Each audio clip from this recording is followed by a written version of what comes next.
All right, folks, let's quickly re-elect Speaker Mike Johnson in order to move the Trumpian blue-collar boom agenda at warp speed. And that is the subject of tonight's riff. So this past Monday, President Trump issued a ringing endorsement for the re-election of Speaker Mike Johnson. And he's going to be here in just a moment. On Truth Social, Mr. Trump wrote, and I quote, "The American people need immediate relief from all the destructive policies of the last administration. Speaker Mike Johnson is a good, hard-working, religious man.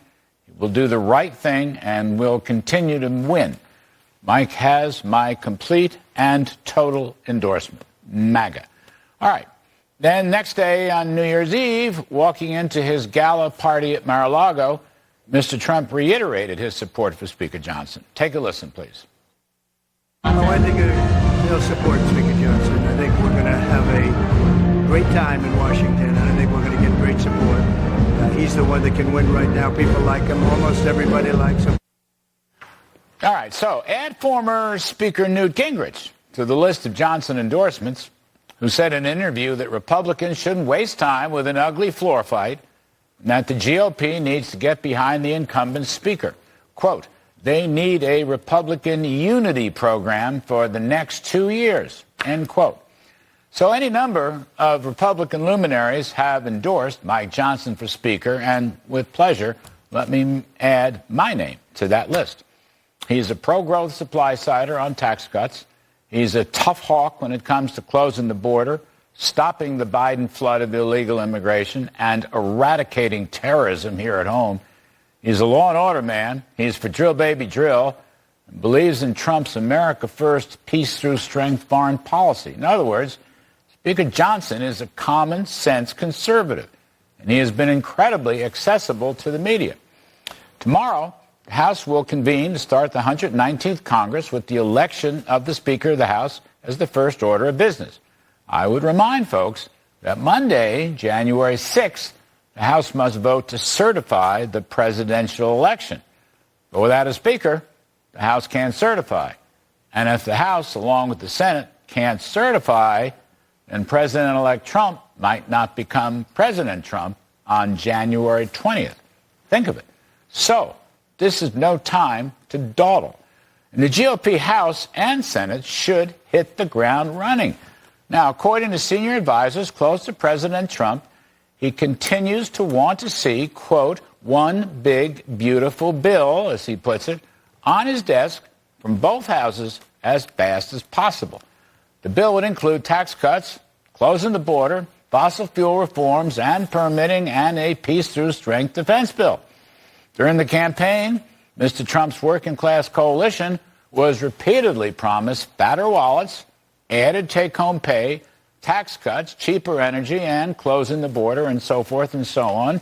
So promises made, promises kept.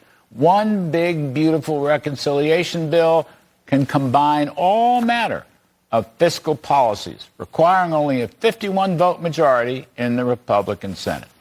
Let the blue-collar boom begin right away. The House has already passed H.R. 1 on energy and H.R. 2 on immigration. Jason Smith's Ways and Means Committee has been working on Trumpian tax cuts for the better part of the last year. Senator Mike Crapo, ready to deliver a big tax cut from his Senate Finance Committee. The whole bill could be done before mid-year, and it would help President Trump fulfill his overwhelming mandate for change.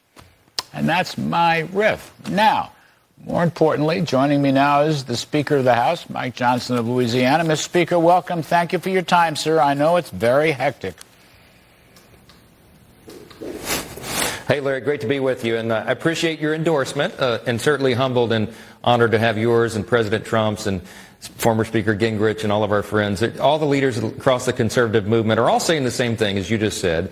We have to stay unified. Larry, we can fulfill all those campaign promises that the American people have given us a mandate to do if we stay unified. And that's the key here. And I think it all begins tomorrow, and I'm confident we can do that. Speaker, let me just begin quickly. I know a lot's been said and reported and so forth and so on, but Here we are in the later afternoon. Your thoughts on the terror in New Orleans. You, of course, are from Louisiana, up in Shreveport and so forth. People are criticizing the FBI. The intel agencies didn't know this was coming. They seem to have missed it. You probably know a ton more than I'll ever know about this. Is there anything you've got to add to the conversation so far? What are you thinking here, sir? I wish I had more to add. I participated in the classified level briefing earlier this afternoon by the intelligence agencies and the FBI. Of course, I've talked to my governor down there, Jeff Landry, who's a very close friend of mine, our Attorney General, Liz Murrill. They're doing a great job on the ground. The state officials are. The local officials are doing all that they can, but we need our federal partners to do their job. And there is some frustration, as was articulated at the top of the program, that I think is very well placed. You know, for 4 years now, the Biden administration has taken its eye off the ball. I mean, they did not prioritize, in our view, the right things. And the FBI was off doing all these various and sundry things, putting their emphasis in their investigations and their eye on, you know, conservative Catholics and concerned parents at school board meetings and all these other things. They tried to convince us that the greatest threat to the homeland was racially motivated extremism, when we all looked at the wide open border and thought logically that that might lead to terrorist attacks in the future. You know, we need a dramatic change. And this emphasizes once again why this election was so important to the country. And we cannot get President Trump here soon enough. 18 days away from his inauguration and his cabinet coming in. And we need all of these people that he's chosen, who are law and order types, who will get control of these agencies, including the FBI and the DOJ, to get to work immediately. It can't happen soon enough. You know, when these tragedies happen, always occurs to me, I believe, correct me if I'm wrong, Speaker, 2 cops were hit, they were wounded, but they're okay. Is that true? That's the latest information. That's right. I think there's now 15 confirmed dead, 14 or 15, and it's just a tragedy. A lot of young people, you know, innocent people out just enjoying the new year. And this vicious attack was pure evil. And, you know, the problem that we have right now, the thing that has frustrated us, is that this seems to be very reactionary, when we have known for many months that an attack like this was possible and perhaps imminent. I mean, FBI Director Christopher Wray testified to Congress here many months ago, back in the spring, that all the red lights were flashing and that this was a serious situation. So we knew that large-scale events, when people are on big, you know, pedestrian areas in the street, like the French Quarter in New Orleans, my home state, that they would be vulnerable for something like this. And the idea that somehow we miss this guy being radicalized is a real concern. Well, our hearts and condolences go out to everybody. I always think of the cops first, but to all the families. I hope that those who are wounded can get through.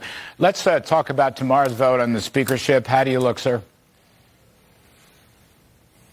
I think it's going to be okay, Larry. We'll have maybe one no vote, I think. I think we get it done on the first round. Certainly hopeful for that, because, as we noted, we've got to stick together. We'll be operating with the smallest margin in U.S. history for much of the first 100 days of the Congress, and perhaps longer into the year.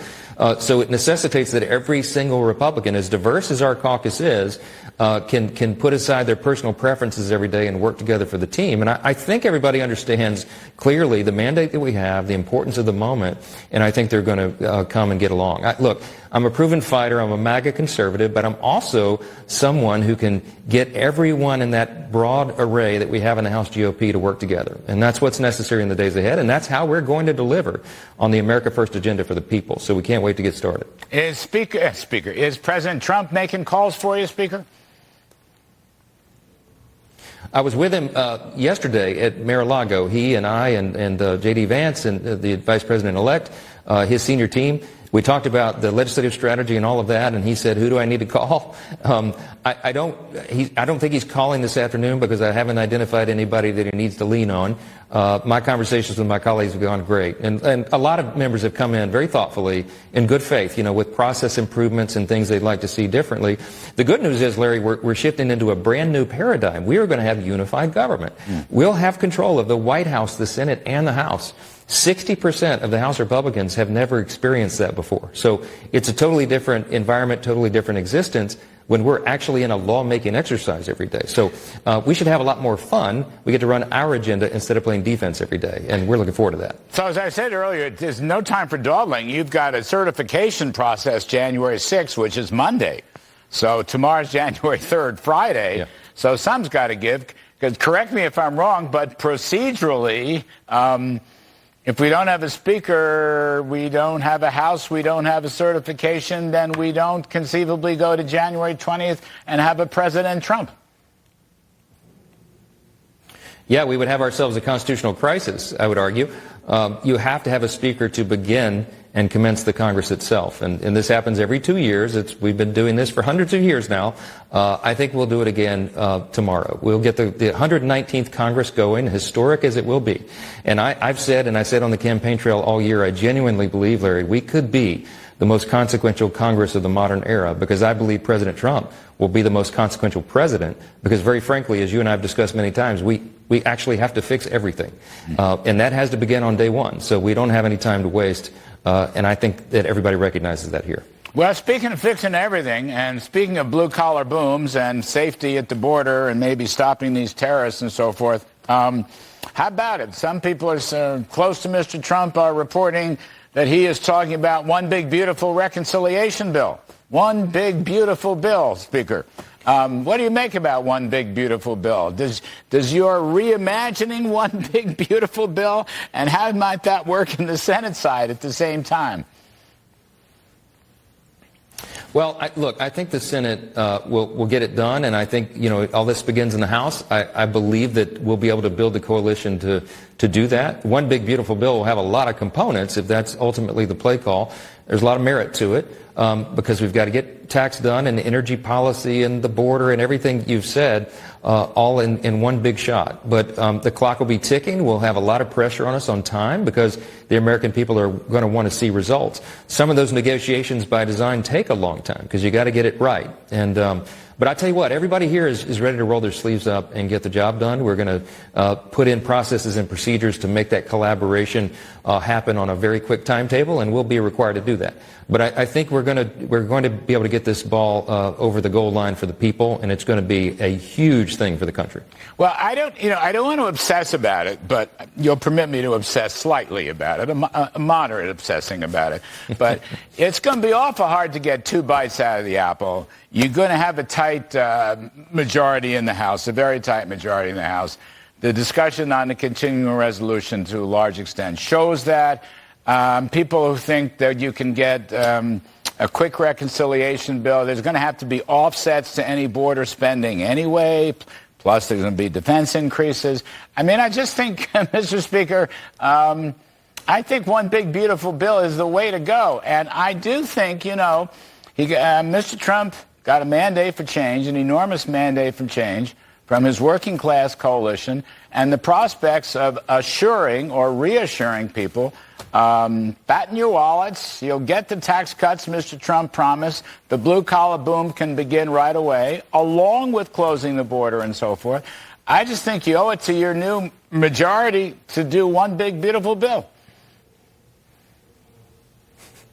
Yes, you have made your case well, Professor, and they're all listening. And we cite Kudlow here on the Hill when we're in the discussion room. Well, Larry Kudlow says it. No, and there are others as well. There's a lot of smart people who are advising on this and sharing their opinions, and it's very valuable because this is going to be a big, complicated thing, but it's something that we are going to do. And look, always, me personally, I appreciate your insight on that and others. I was talking to our incoming Treasury Secretary, Scott Bessent, about this, and many others, our friends, Stephen Moore and Art Laffer and the rest. And they make a very compelling case about the one bill strategy. And I think a lot of people are listening, Larry. We want to ensure success. This is about measuring the probabilities of passage. And we've got to take the best shot that we can to get it all done. And we have no margin for error. So it's going to be a delicate dance here, but we're going to get that delivered for the people. So I appreciate all your influence on it. Well, I don't know if I have any influence, but I do have a point of view, and many share that. You just mentioned a bunch of people that share that point of view. I think I know where your heart lies. But I think what I mentioned about the president in his own language, one big, beautiful bill, he's been pretty steady on that. I've had reports from U.S. senators and senior staff and others yourself included, that this first surfaced at the Army-Navy game, which was whatever it was, a month ago or so. I don't think he's moved on that, and I think you have to deliver. I mean, I think it's promises made, promises kept. You don't want to make the mistakes of 2017 when quixotically Republicans went after, Obamacare and this and that, and almost didn't get the tax cut through in late 2017. This time it's Russian roulette with a $4 or $5 trillion tax hike. So again, I don't want to obsess about it, at least not overly obsess about it in Kudlow terms. I think that's just, you've heard me out on that. You've been very kind. You've also been very accessible to the media, and we appreciate that. And I know you're going to be tough on these other matters, the border and terrorism in general. I mean, one thing's for sure, we'll leave it at this, Mr. Speaker. The sooner we can get Trump in there, this is my humble opinion, but the sooner we can get Trump in there, the sooner we can get his agenda moving, as soon as we can hit the ground running, then perhaps, hopefully, with God's grace, the less we'll have to worry about jihadists and ISIS and al-Qaeda in the United States, as well as a combination of an economic slump and high inflation. I mean, the Lord will play a role in these things, but I would say the sooner the better. Leave it at that. How about that? Yeah, absolutely right. That's a great way to conclude it. We got to make America great again, and we will. All right, Speaker Mike Johnson, thank you for your time. We know you're very busy. Good luck on the boat tomorrow, sir. And Happy New Year.